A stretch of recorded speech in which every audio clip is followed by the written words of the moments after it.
Good evening, ladies and gentlemen, and welcome to the Byrd Theatre. Before the show, a few announcements, please.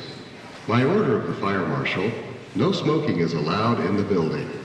For your safety, please observe the location of the emergency exits. If your children become restless, please take them to the lobby. At the conclusion of the show, please exit by the lobby exits only.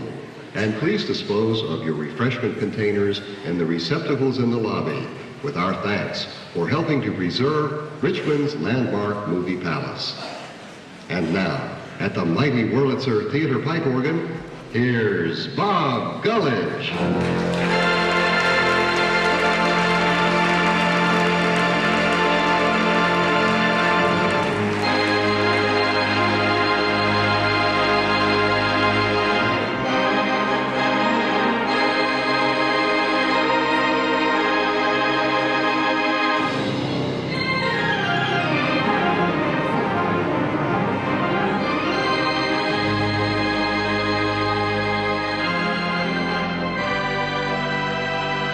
The Byrd Theatre was built, contrary to some popular belief, as a movie theater. It's never been anything else. Every once in a while people come in and say, oh, well this used to be a legitimate house or a vaudeville house. Or it wasn't. It was built as a movie theater.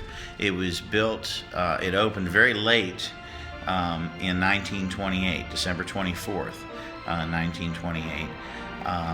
And I think the year is very important. It might have been a very different building if it had been built a year earlier or a year later. If it had been built a year earlier in 27, the balcony probably would have had support columns along the front edge instead of the cantilevered support, which was still considered sort of cutting-edge architectural technology for the time period. And if it had been built in 29 rather than 28, it might not have been as ornate a theater as it was. In fact, if we'd gone on to like 30, it might not have been built at all. Yeah, the Byrd, that was originally a first-run house, of course, and it was built, right at the cusp of the end of the silent era. And as the sound film came in, of course, they were already building these giant, they call them dream palaces, and the Byrd's a good example. Very ornate and kind of Baroque architecture and all this other kind of stuff, and but unfortunately, sound came in. It wasn't really designed for sound. It was designed to be a silent theater. And, it was just it was up in the air whether sound was going to work or not. Hey, Mute, what's the big idea of busting up my act?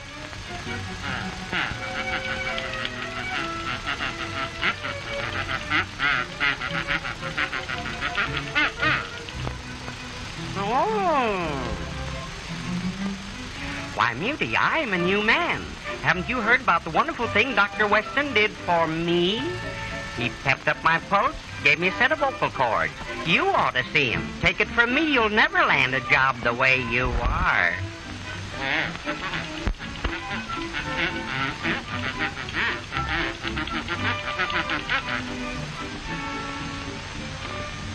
Let's go.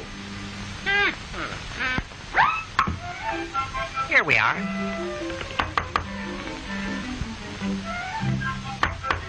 Technology was changing. And the Byrd Theatre was at the cutting edge of technology even back in 1928.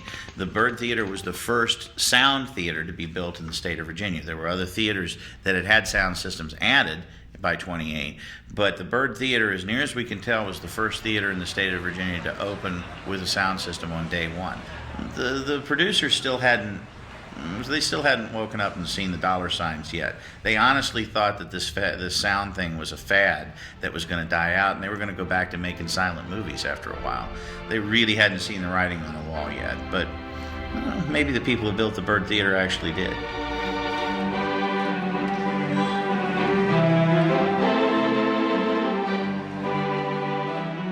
I moved to Virginia Beach probably about 18 years ago, and the opportunity to come back and play the organ at the theater where I actually learned how to play opened up,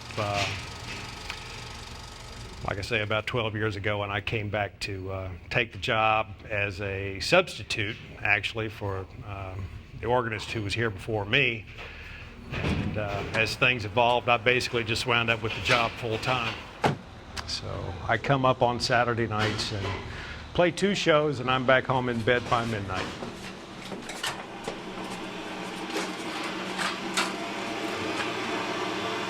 In the 80-year history of the theater, there's only been, I think, 13 house organists. And that's not few, and it's a real testament to the theater and the quality of the instrument. But this organ has been played continuously for 80 years. It's never stopped. There's never been a period when this organ was not played live in this theater. I told you it's a rat hole. The music just falls from the ceiling onto you, and it surrounds you, and you can feel the vibration in the floor. It does its job very well. When these theaters were built, the building was as big a part of the show as the movie, and each movie house that would open would try to outdo its predecessor in decoration and scale. And the Movie Palace is a grand old dame of a bygone age. And I guess you could say a movie palace is a creature that doesn't exist anymore. At least they're not building them anymore. A movie palace is a place, obviously, to go see a movie, but it's more than a movie theater. It's not just a little curtain box with a screen.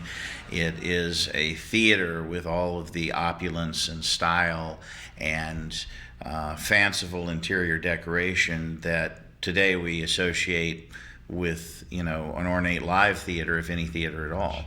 They were made to be so special.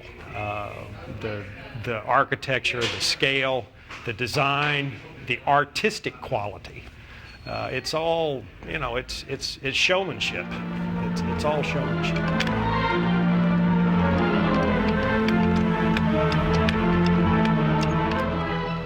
When they came inside this building, everything was done first class. It was all deluxe. It was real Italian marble. It was real Czechoslovakian cut crystal. There were real oil paintings and vignettes all over the theater. There was, the beautiful chandelier. There was actually the largest pipe organ in town was here at the Byrd.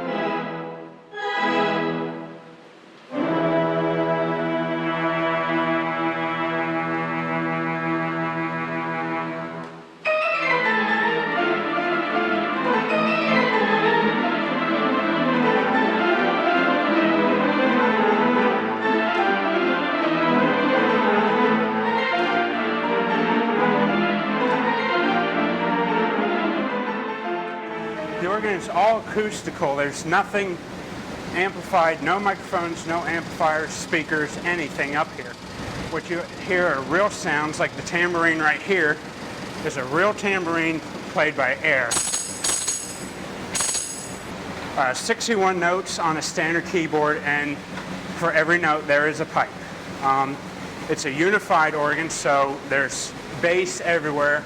The wood pipes you see in the back provide the real bass for the pedal in the organ. Up above you is a xylophone, and above that is the glockenspiel. Originally, of theater organs in general, from all different makes, there are about 10,000 produced. Fewer than 300 remain in various forms, composite organs, what have you. And there's fewer than 44 original organs left. Original theater organs left in existence, and the Byrd is fortunately one of them.